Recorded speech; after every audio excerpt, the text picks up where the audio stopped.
in Eatery, Bolbok, Lipa City.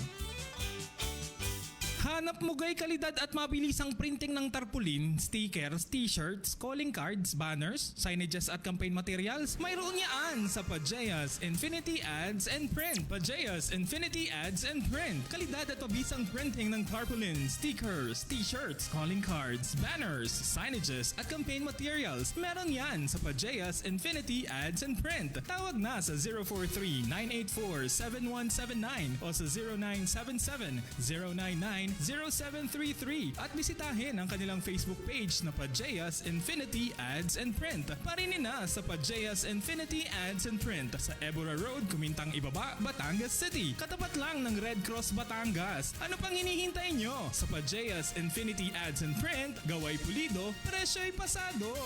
Pajeas Infinity Ads and Print.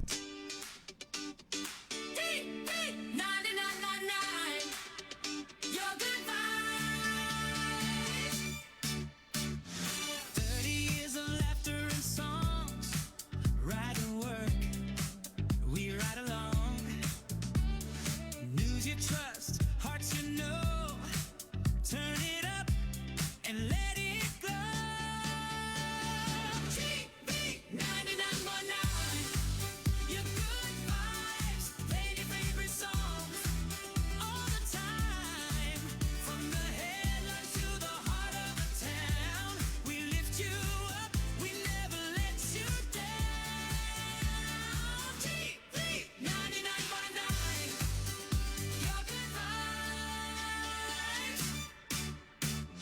Morning drive to late night calls, stories big and stories small. Public service, we stand by, side by side with you. Real life. TV 99.9, your good vibes, playing your favorite songs all the time. News, information right on cue. 30 years of being here for you. TV 99.9, your good vibes.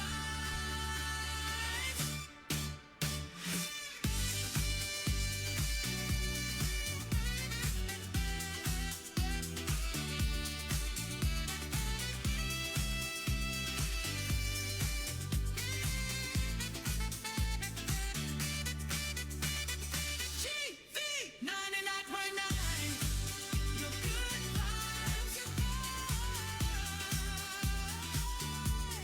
Your good vibes. TV 99.9, celebrating 30 years of your good vibes.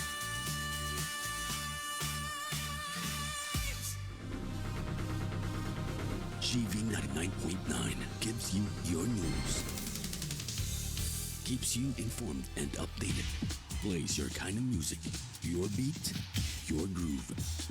GV 99.9 gives you the good vibes. Your good vibes. GV 99.9, your good vibes. Live mula sa himpilan ng GV 99.9 FM Batangas. Narito na ang mga balitang umingay sa buong linggo. Mga may init na kaganapang hindi mo dapat palampasin. Mga balitang kinalap at binantayan ng buong puwersa ng GV 99.9 FM Batangas. Balitang hitik sa impormasyon dapat mong malaman ngayong umaga. Narito na ang GV News Express. News Express. News Express. Ang detalye ng mga balita ihahatid ni DJ Joey Boy. GV News Express. GV News Express. GV News Express.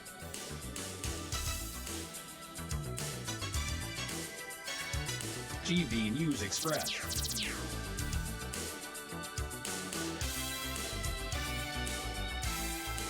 GV News Express. Oras sa buong Pilipinas, 4 na minuto makalipas ang alas 12 ng tanghali at narito na ang mga maiinit na balita ngayong araw na ito. GV News Express. Sa ulo ng ating balita, kampo ni dating Pangulong Rodrigo Duterte tinutulan ang hiling ng ICC na suriin ang mga nakumpiskang gamit. TV News Express. Impeachment trial naman ni Vice President Sara Duterte tuloy sa Hulyo 6 sa kabila ng issue sa selyadong BIR documents. TV News Express. Pre-trial order sa impeachment case ni Vice President Sara ilalabas na sa Lunes, Hunyo 29. TV News Express. Kasong anti-hazing inirekomenda ng PNP CIDG laban kay Coach Tad Baldwin at 10 iba pa. TV News Express. Sa ating mga balitang lokal, pamahalang panlalawigan ng Quezon at 15 pampublikong ospital ginawaran ng drug-free workplace certification. TV News Express. 2 ambulance personnel ng Laguna pinasusulat ng paliwanag at sasailalim din sa retraining matapos ang issue ng emergency response. TV News Express. Samantala, 45 anyos na lalaki arestado sa bypass operation sa Balayan, Batangas. TV News Express. At most wanted person sa Calabarzon arestado naman sa kasong panggagahasa sa minor de edad. TV News Express.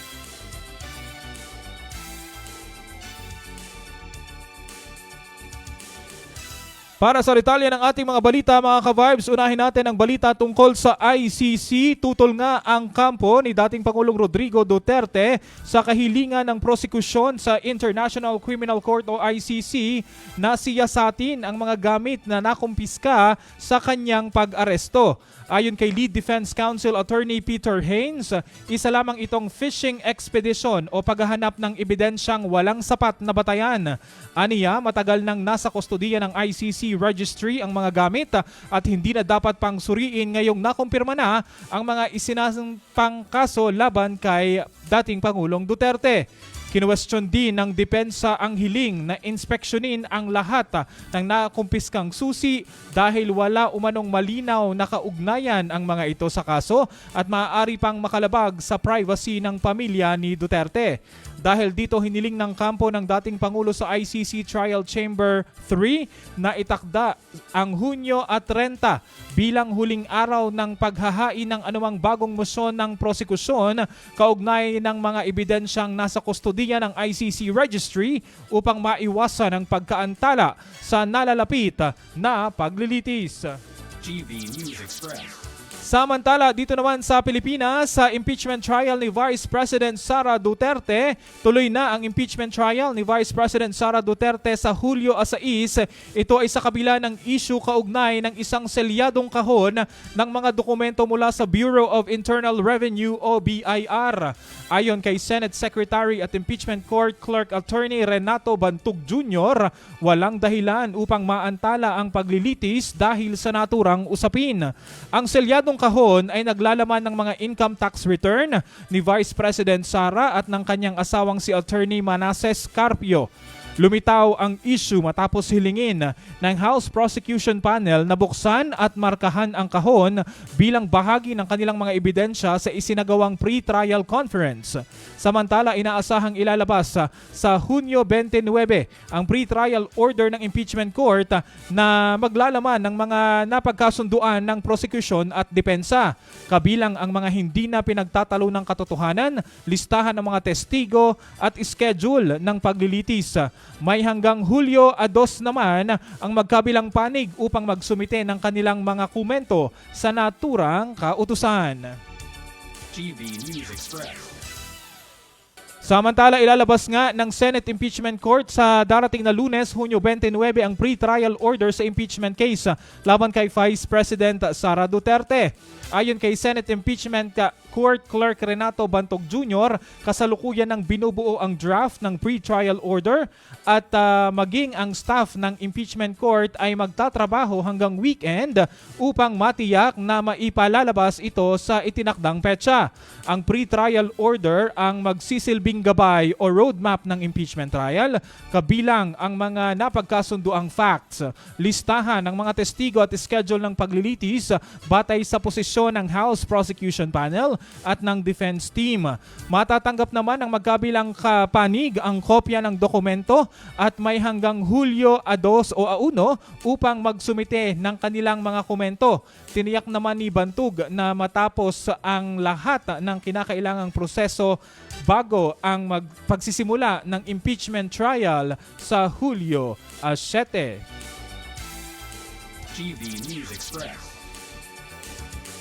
Sa ibang balita naman mga ka-Vibes, inirekomenda na ng Philippine National Police Criminal Investigation and Detection Group o PNP-CIDG sa Department of Justice ang pagsasampa ng kasong paglabag sa Anti-Hazing Act laban kay dating Ateneo head coach Tab Baldwin at 10 miyembro ng coaching at support staff.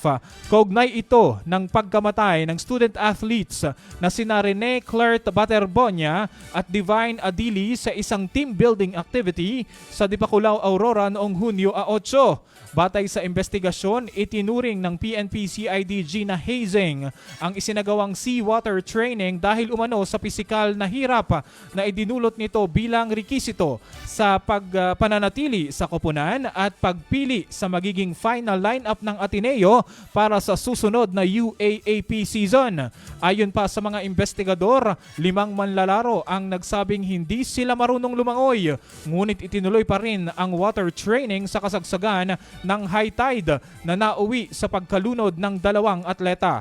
Sa ngayon ay hinihintay pa ang pahayag ng kampo ni Tab Baldwin at iba pang individual na isinama sa inirekomendang reklamo. GV News Express. GV News Express. Para naman sa ating mga balitang lokal dito sa Timog Katagalugan, sa lalawigan ng Quezon, ginawaran ng Drug-Free Workplace Certification ng pamahalaang panlalawigan ng Quezon at ang Quezon Provincial Hospital Network o QPHN na binubuo ng 15 pampublikong ospital. Iginawad ng Philippine Drug Enforcement Agency o PDEA ang sertipikasyon bilang pagkilala sa mahigpit na pagpapatupad ng mga polisiya para sa isang ligtas at drug-free workplace alinsunod sa mga pamantayan ng Dangerous Drugs Board. Personal na tinanggap ni Quezon Governor Dr. Helen Tan ang parangal kasama ang mga miyembro ng sangguniang panlalawigan at mga pinuno ng iba't ibang tanggapan. Kabilang din sa kinilala ang 15 ospital sa ilalim ng QPHN dahil sa kanilang pagsunod sa itinakdang mga patakaran. Nagpasalamat naman si Governor Tan sa lahat ng ahensya at kawani ng pamahalaan na naging katuwang sa pagkamit ng sertipikasyon. Samantala, binigyang diin ni Dangerous Drugs Board Permanent Board Member Undersecretary Abad Osit ang kahalagahan ng patuloy na pagpapatupad ng mga programang nagtataguyod ng isang drug-free workplace. GV News Express. Sa ibang balita naman, pinagpapaliwanag at sasailalim sa karagdagang pagsasanay ang 2 sakay ng ambulansya ng pamahalaang panlalawigan ng Laguna matapos umanong hindi makaresponde sa isang aksidenteng kanilang nadaanan. Ayon sa 2 personnel, ipinapagawa noon ang ambulansya kaya kulang ito sa kagamitang medikal at wala rin silang sapat na pagsasanay para magsagawa ng emergency response. Iginiit nitong bumaba sila sa lugar ng insidente, ngunit hindi na ginalaw ang biktima dahil pinaghihinalaan nilang may bali ito at makalipas ang ilang minuto ay dumating naman ang rescue team. Gayunman, sinabi ni Governor Sol Aragones na hindi siya kontento sa kanilang paliwanag. Aniya, inaasahan ng publiko na agad tutugon ang isang ambulansya sa oras ng emergency at kung hindi nila kayang rumisponde, dapat sana ay agad silang humingi ng backup sa Operation Center. Humingi naman ng paumanhin ang 2 personnel at inaming nagkamali sila sa kanilang naging desisyon. Kasunod nito, naglabas si Governor Aragones ng direktiba na ang lahat ng ambulansya ng lalawigan ay gagamitin lamang sa tunay na emergency. Tanging mga health practitioner at personnel ang na may sapat na life-saving training ang pinapayagang mag-operate ng mga ito habang sasailalim sa mandatory training ang lahat ng kaukulang personnel. Patuloy naman ang investigasyon ng pamahalaang panlalawigan ng Laguna sa nasabing insidente. GV News Express. Samantala mga ka-vibes, dako naman tayo sa ating police reports.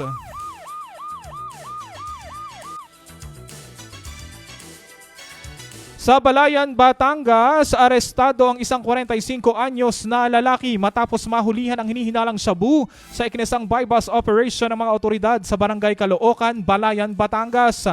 Ayon sa Balayan Municipal Police Station, nakumpiska sa sospek ang isang sachet ng hinihinalang shabu na tumitimbang ng humigit kumulang 0.50 grams at may tinatayang halaga na 3,400 pesos.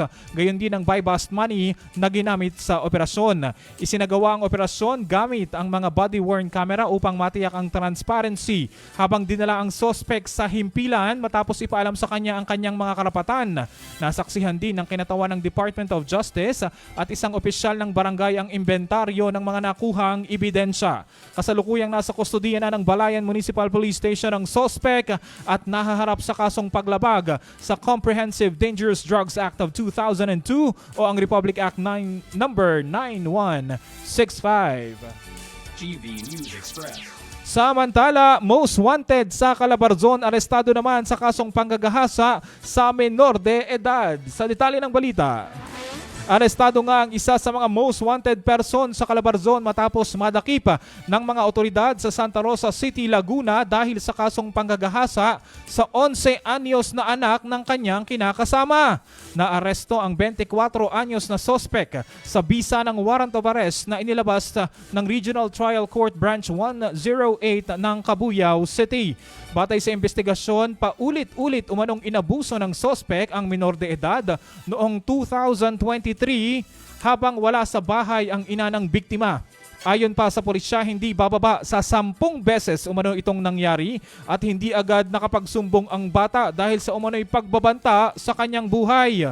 Matapos mabunyag ang insidente, nagtago umano ang sospek sa Bicol Region ngunit naaresto nang bumalik sa Laguna. Kasalukuyan na siyang nasa kustodiya ng mga otoridad at nahaharap sa mga kasong may kaugnayan sa panggagahasa at paglabag sa mga batas na nagpoprotekta sa mga bata. GV News Express. Samantala, sa lalawigan pa rin ng Laguna, 3 menor de edad ang nasawi matapos malunod sa bahagi ng Laguna de Bay sa barangay Sinalihan, Santa Rosa City, Laguna o Sinalhan, Santa Rosa City, Laguna. Dead on arrival sa ospital ang mga biktimang may edad na 3, 7 at 12 na pawang residente ng naturang barangay. Batay sa investigasyon, naglaro umano sa labas ang mga bata habang malakas ang ulan at hindi napansin ng kanilang mga kaanak na nagtungo na pala ang mga ito sa lawa upang maligo. Makalipas ang ilang minuto, nakita ng kanilang lola na nalulunod na ang mga bata sa malalim na bahagi ng Laguna de Bay. Agad namang rumesponde ang mga residente at sinubukang sagipin ang mga bata, ngunit wala na silang buhay nang maiahon sa tubig. Napag-alaman din na isa sa mga nasawi ay isang special child. Patuloy naman ang investigasyon ng mga otoridad sa insidente, kasabay ng panawagan sa mga magulang na bantayang mabuti ang kanilang mga anak, lalo na ngayong panahon ng tag-ulan upang maiwasan ang kahalintulad na trahedya. GV News Express. Dako naman tayo muli dito sa lalawigan ng Batangas. 2 lalaki ang naaresto sa magkahiwalay na operasyon ng mga otoridad sa lalawigan ng Batangas matapos makumpiskahan ng umano'y iligal na mga baril at bala. Sa bayan ng Agoncillo, isinilbi ng pinagsanib na puwersa ng Provincial Intelligence Unit Batangas, Provincial Police Office at Agoncillo Municipal Police Station ang search warrant laban sa isang suspect na alias Leo sa Barangay Mabini, bandang alas 5:45 ng umaga. Nasamsam mula sa kanyang isang 9mm pistol, isang magazine at 12 bala. Samantala, dakong alas 3 Gs naman ng hapon, naaresto rin ng ang isa pang sospek na si alias Norman sa Batangas City. Ito ay sa ikinasang operasyon ng Batangas Component City Police Station. Nakumpiska sa kanya ang isang kalibre 38 revolver na may laman pang bala at 3 karagdagang bala. Ayon kay Batangas Police Director Police Colonel Oliver Ebora, parehong isinagawa ang mga operasyon gamit ang body-worn cameras upang matiyak ang legal at maayos na proseso ng pagsisilbi ng search warrant. Kasalukuyan ang nasa kustodiya ng mga pulisya ang dalawang sospek at nahaharap sa kasong paglabag sa Comprehensive Firearms and Ammunition Regulation Act o Republic Act 10591. GV News Express. Samantala, punta naman tayo sa Kapitolyo ng Batangas. Investigasyon sa kontrobersyal na bentahan ng 29 na ektaryang lupa sa Batangas ipinagpatuloy. Sa detalye ng balita, ipinagpatuloy nga ng Sangguniang Panlalawigan ng Batangas ang investigasyon sa kontrobersyal na pagbebenta ng 29 na ektaryang lupain sa Barangay Santa Rita, Aplaya, Batangas City na isinagawa noong administrasyon ni dating Governor at kasalukuyang Vice Governor Hermelando Mandanas. Sa ikalawang pagdinig ng Joint Committee, muling tinalakay ang mga natukoy na umano'y irregularidad ng Commission on Audit o COA, kabilang ang usapin sa planong Regional Food Terminal na inaasahan sanang makatulong sa food security at paglikha ng trabaho sa lalawigan. Ayon kay Provincial Administrator Attorney Joel Montealto, development contract lamang ang orihinal na layunin, ngunit nauwi umano ito sa pagkawala ng pagmamay-ari ng lupa ng pamahalaang panlalawigan at hindi rin naipatupad ang inaasahang proyekto.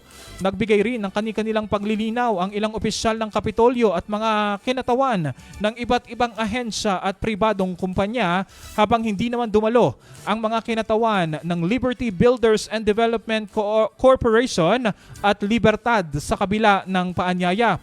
Wala pang inilalabas na pinal na rekomendasyon ang Joint Committees dahil nakatakda pa ang ikatlong pagdinig upang higit pang malinawan ang issue. GV News Express. At yan ang mga balita ngayong oras na ito, mga ka-vibes. Uguling nakatutok dito lamang sa GV 99.9 para kayo maging GV informed, GV aware at GV updated sa mga kaganapan sa loob at labas ng lalawigan.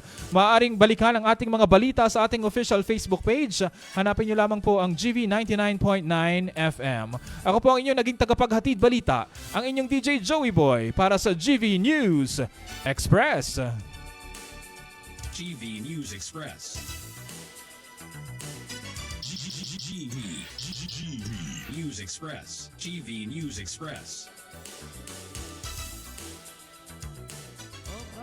Karambola, sa letra ng G, numero 3. Ay, namumuro na ako! Ang susunod na bola, mga kaway, sa letra ng V, 30.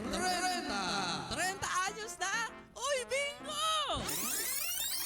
Aba, akalain mo, tumetrenta na? In fairness, hindi halata. Ay pagkakatindi, 30 taon ng pagbibigay ng good vibes. This is DJ Frank. This is DJ Ikaw, Honey na Marako. nagsasabi. Ako ba si DJ Robbie? 30 taon ng masayang kwentuhan. Always reminding you that every gising is a blessing. Pero nananatili ang inyong suporta. Kayo ang dahilan ng 30 taon. 30 anyos na tayo. GV 99.9. This is GV 99.9. GV 99.9. 30 na!